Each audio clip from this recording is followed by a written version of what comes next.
Okay, week 9, I think, heading over to the season. We are now week 8. Our conclusion. Oh my goodness.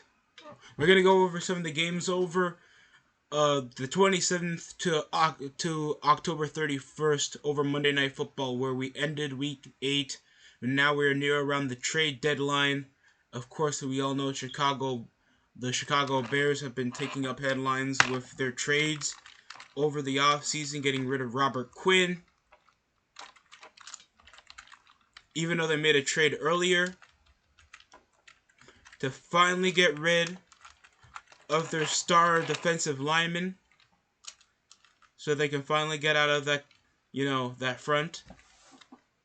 But here we go. The Baltimore Ravens win 27-22, making the Buccaneers lose in a 4-game losing streak. Now they fall third in the NFC North. Who leads? The Atlanta Falcons that won against the Carolina Panthers 34-37, or an overtime victory of a Young Hoko made field goal for the Falcons to clutch it over a good game. A very good game. PJ Walker led in passing with 317 yards. Who expected this? Deontay Foreman led in rushing with 118 yards over 27 carries. He was at least averaging at least 5.8. The man was crazy. Yeah, PJ Walker, he had some shoddy, bad reads to get over an interception. He got sacked only once the entire game. XFL legend, everybody. He clutched over a great offensive drive, even though Mariota got sacked like 3 times over a scoring drive to miss over a field goal.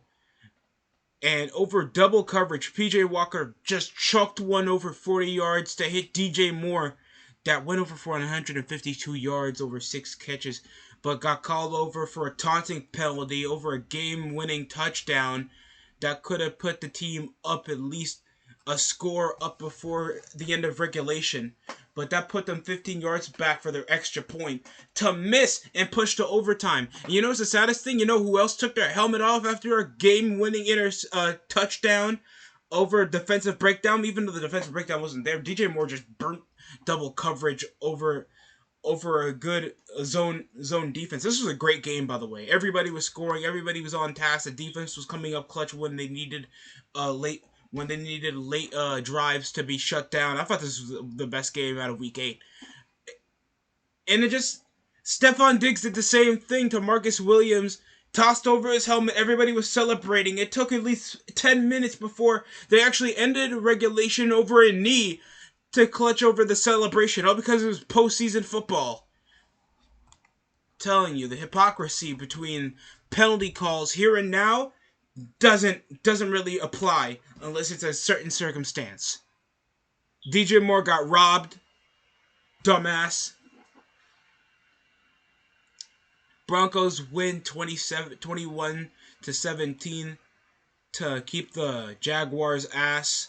Now they march 2-6 currently in the division in a mediocre AFC South. Broncos finally win their game after losing 4 straight. Broncos countries. Let's dick ride. Then we got a long scoring game. Bears did well against New England, and then they got back down to earth against the Dallas Cowboys. Tony Pollard, absolutely amazing performance. 31 carries. He even rushed over for already a 40-yard carry over the first opening drive. You know who else did that? Derrick Henry, when he won against the Houston Texans by a 7-score victory. They have to be the most mediocre leading division team out of the NFL right now. Seriously, nobody bet on the Titans to go even to the into the conference championship game. Dak Prescott was doing okay over some great first down drives over to CeeDee Lamb, and it just felt like barely anybody was spreading over man formation, and they only had one rushing TD from Justin Fields, and then N'Keal Harry didn't even score a touchdown back at Gillette when they faced the Patriots. and Tony Pollard just could not be stopped. Even Micah Parsons, over a blocked kick, carried it over for 36 yards for a touchdown. And then more salt into the wound after a Cole Kmet passing TD over the red zone. Plus, it failed. Uh, Tony Pollard rushed for 51 yard. It's good. Off Brett Maher getting an extra point to clutch out the victory.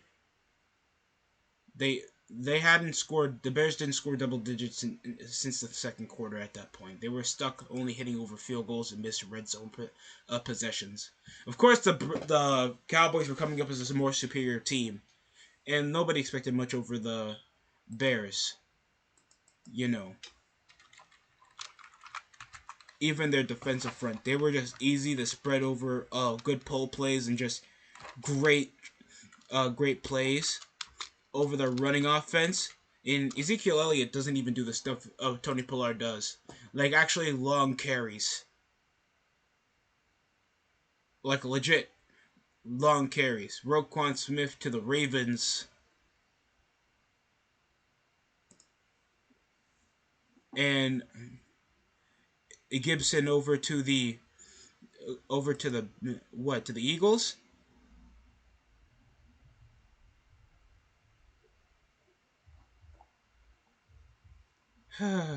This is going to be an interesting office. This is going to be an interesting deadline. Whatever is going to happen, I bet they're going to try to find a way how to get rid of Baker Mayfield. Dolphins. Lions were actually pulling over a decent deficit. It was at least 17-7.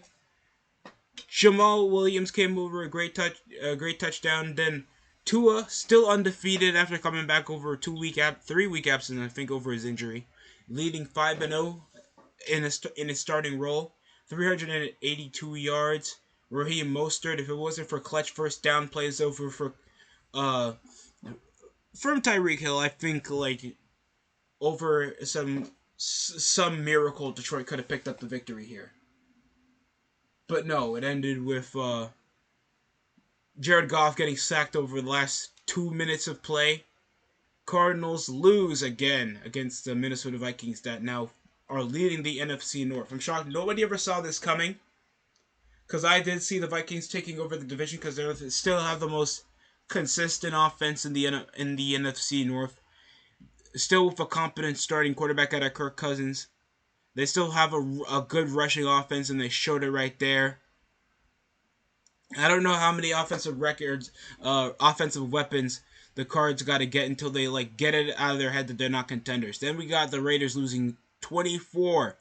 24! We had a tipped interception to open over the drive when I was watching on Red Zone. Alvin Kamara was rushing for 62 rushing yards, and he did more over receiving with 96. Andy Dalton was playing like he was back in Cincinnati. And Derek Carr can barely even find good reads. Devontae Adams only caught once. Embarrassing. Patriots finally stopped the hot streak from the New York Jets, 22-17. I just feel like Zach Wilson played like he didn't care. There were like two outpouring reads. I understand that they can't use their rushing anymore because their best running back got hurt. It sucks, but it's true. Mac Jones only threw 1 interception. 3 picks! Even though Mac Jones got sacked like 4 times more than the Jets, with a better QBR. He was more consistent. But still, Quentin Williams had a great game. Quentin Williams, over his 3 tackles, they all consisted of sacks. They were by himself with a good sack rating. Great pursuit over the pressure. I always like lineman plays over cornerback plays. Maybe because I played it, but besides that, decent. Pretty decent. Rushing offense was pretty mid though. Michael Carter, taking over for the rookie halfback, only had 7 carries for only 26 rushing yards, and even did worse in his receiving yards.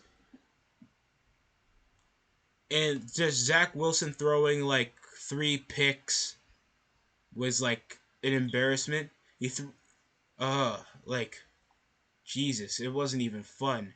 He threw two over to Devin McCourty and gave one to Joquan Bentley to clutch over the ending of the game. It's like he didn't try. It's the same thing when Baker Mayfield played the San Francisco 49ers like week 6. He just flings it over the right side, except when you find a target, you can't find a target. You don't intentionally ground. You don't try to throw and try to do a prayer in the third quarter. You throw it out of bounds. There's no intentional anything to throwing it out of bounds if you can't find a target, Zach. Like, get it over your head, bro. You can't be making rookie mistakes at what? Year 4 of your career? Stop touching mothers. Eagles, A.J. Brown had a great game, so did Miles Sanders. A.J. Brown had 2 receiving touchdowns for 156 yards. Miles Sanders as well did very great. Kenny Pickett, I think he got a forced fumble over a strip sack. Threw a bad interception. I think Jason Kelsey was wearing a Batman mask, trying to get the early Halloween spirit. 35-13 victory. Eagles are still the only undefeated team in the NFL. We already went over the Tennessee Titans in Texans game. We have Commanders playing against the Colts, and it ends in a point deficit. Taylor Heineke could not be stopped. Terry McLaurin had a great ass catch for 50 yards to stop at the 5 until they came over with an Antonio Gibson rushing touchdown to clutch over the deficit. The Colts were just giving the game away over to the Commanders, bro. It was not fun. It was not fun to watch. Then we had the San Francisco 49ers, and we still have our undefeated streak in the regular season for the past 4 to 5 seasons against the LA Rams. 235 yards. What's it going to take for you guys to stop saying that Jimmy Garoppolo's mid? Christian McCaffrey in the second start as the rushing team threw a passing touchdown over to Brandon Ayuk near the ending of the second half. Even though Allen Robinson, the Rams actually thought they had finally got a receiver. They finally got a receiver. Darrell Henderson took and Ronnie Rivers only combined 29 yards of rushing. They are terrible. I expected a lot more. Only 79 yards off 8 receptions from Cooper Kupp. This is just terrible. Nobody went over 90 yards this entire game. Allen Robinson, even though he caught the ball over 7 targets over 5 times, over for first down receptions, they haven't even gotten to a touchdown. Tyler Higbee off poor reads by Matthew Stafford, really showing the Detroit Lion out of him. Only caught it 6 times. I think this is what shit like that was why the Bills devastated them the first time. They got no good reads. He only targets the primary receiver, and there's no creativity over their offense. You can say it's because of their loss over for Cam Akers, but it's like the Niners are just a more well-prepared team that knows them too well and knows the momentum it can do to beat them, even with a new acquisition at the running back position. And he had 94 yards. He was killing it over the backfield, especially attacking from the gut and outside. We have the best rushing offense in the NFC West, next to the Seattle Seahawks. You can't touch us. Rams are out of the playoff conversation now, bro. We now fall second in the NFC West. That shouldn't even be a damn thing if we didn't lose to Seattle the first time around. And that was when Jimmy Garoppolo was coming back over the starting position. If it wasn't for our rookie not really a rookie anymore, but we wanted to give him a chance. Fuck SoFi Stadium. We win. That makes us fall second, sub 500 with 4 for 4, and the Rams now fall third, being 3-4. What's going on? Giants as well. 2 New York teams lose this week, 13-27. Geno Smith went 212 yards, not his best passing performance. Saquon Barkley led in rushing while Darius Slayton led in receiving for a total of 66, but still, you could not stop Tyler Lockett or DK Metcalf over deep ball touchdowns. Kenneth Walker had possibly not his best rushing. He went 18 carries for 51 yards. Better QBR than expected. Daniel Jones, not as good as I expected. 176 yards with 71 QBR rating. He had some shoddy performances, and he just let the ball off too easy for the goddamn Seahawks. It's like they weren't even trying. This was just a forgettable game in my opinion. Same thing with the Texans and Titans. Nobody wants to see an AFC South game. Packers get destroyed on Sunday Night Football against the Buffalo Bills by a 10-point deficit, their smallest margin in a close competitive game. And then the Bengals on Monday Night Football just get destroyed by the Cleveland Browns. Now I watched the Cleveland Browns game because Sunday night I had work. I couldn't watch the nightly games except possibly the 4 p.m. ones. Yeah, Jacoby Brissett was killing it. Possibly his best performance so far this year. Nick Chubb was 101 yards. They kept allowing at least 10 total yards. I was up in the stream with YTC that was streaming over the game, and we just couldn't see a fault. Myles Garrett had a strip sack and 2 sacks with a pass deflection. He's already the leading sack. He's already a sack leader for the Browns. Cade York's been the only source of offense. Next to Tyler Boyd, over a 31-yard touchdown off a failed field goal. And that was the last time you even seen what happened until T. Higgins threw it for a garbage time end zone touchdown when it was already 30 points. It was embarrassing. Nick Chubb with 2 rushing touchdowns. Amari Cooper could not be stopped. Like he was getting over corner routes. Out over for a 30-yard bomb. He's murking the secondary. What is Zach Taylor even pushing for defensive schemes on the goddamn playbook of his? Just spread zone. Eli Apple was the only. I think Eli Apple was the only person to register for an interception. Jesse Bates. They only have Jesse Bates and a bunch of last chance UDBs on that secondary. Deion Jones only had 5 tackles. Sion Takaki was the only person who picked up the slack of at least getting 1 hit on over a tackle for loss, over a 3rd and nothing. You gotta be kidding me. This is embarrassing. Von Bell clutched up with a massive interception, while Jesse Bates led in tackles from being a backfielder. Sam Hubbard came with 2 QB hits, averaging around 1.0 sacks, while Myles Garrett came with 4 sacks, averaging at least 1.5 sack percentage, leading in tackles next to Takaki and Deion Jones. And I guess Mart Emerson that got hurt around the holding penalty, and I think he had to nurse back his finger in the middle of the game. Besides that, this was a disappointing game for the Cincinnati Bengals. This now makes them fall 3-5. They suck. They suck, guys. Get over with it. How the Bengals even beat the Chiefs was a choke job within itself. Now it's a fluke. How can both teams have a Super Bowl hangover, a Lombardi hangover? Both the Cincinnati Bengals and the LA Rams fall 3rd in their division. No, they actually fell 2nd because the Browns actually picked up the win after losing, I think, 3 straight. The Pittsburgh Steelers stink. Baltimore could actually lead over the division. We haven't seen. It's been a minute since like at least one team out of the NFC North, supposedly the most competitive division out of the AFC, have only one division leader make the playoffs. Usually they at least have the Browns or the Bengals or the Steelers clutch over for a wild card, how it was last time when the Bengals led the division, and respectively I think Baltimore was 5th seed while Pittsburgh last season was 7th seed respectively. And guess what? They both got eliminated. Bengals made the AFC title game.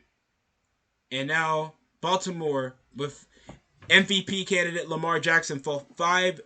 They're the only team above 500 right now. While the most competitive AFC division goes to the AFC East for the first time in I don't know how long. Miami falls 5-3. Jets just lost their first game after a massive winning streak, and the Buffalo Bills are only with still one loss into their record. Next to competitive East Coast teams, we got the Eagles, Cowboys, and Giants, with at least the Washington Commies somehow following up with a sub-500 partial record after winning in a close one in Indianapolis, my fault, whatever. Green Bay are startling to be a disappointment in the NFC North, with the Vikings being the only legitimate contender to push over for the division. Tampa Bay can still, I feel like even with the slump, they can still fall over as a wild card, or San Francisco, or the Rams if they clutch it up. I'm a bit more concerned about the Rams because they won the Super Bowl. They're supposed to be the heightened franchise of the team. Now, this is after their bye week, so you can slump it off because they did came over a 14-point win against Carolina back at week 6. But so did the Eagles, and they're still undefeated. Now, they're off to face Tampa Bay on the road, and Tampa Bay needs some momentum to push over because they actually have a constructive defense. I don't know how it was over Jalen Ramsey choking out Brandon Ayuk in that game. And they're over a 2-game road trip after their game against Arizona, against New Orleans, and Kansas City. So they're playing two teams in difficult home field advantages with more momentum than them. And that comes over the Saints winning in a 24-point shutout against the Raiders, and the Kansas City Chiefs with the loudest stadium in the NFL. And then they're off back at a 2-game homestand against the Raiders and the Seahawks. And then their final 2 games are,